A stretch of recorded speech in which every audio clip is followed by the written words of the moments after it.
1950 में आया आर्टिकल 25। कांग्रेस 1950 में आर्टिकल 25 को लेकर आई, जिससे धर्म परिवर्तन को मान्यता दे दी गई।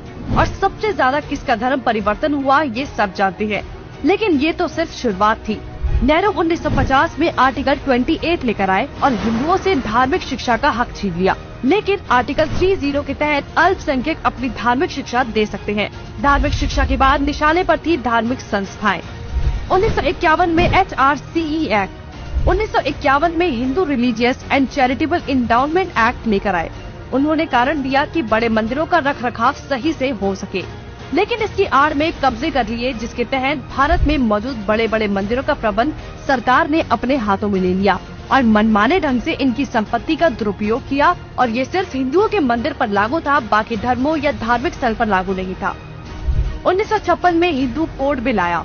1956 में नेहरू सरकार हिंदू कोड बिल लेकर आई, लेकिन अल्पसंख्यकों के लिए इन्होंने पर्सनल लॉ बोर्ड को बिल्कुल हाथ नहीं लगाया।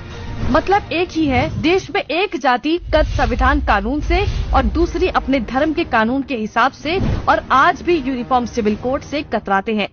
कांग्रेस ने लगाई आरक्षण की आग।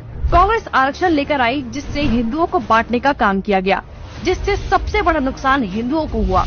आरक्षण की देश में जरूरत थी, लेकिन मक्कार कांग्रेसी इस योजना को 10 साल लागू करने की बजाय इसे बढ़ाते चले गए।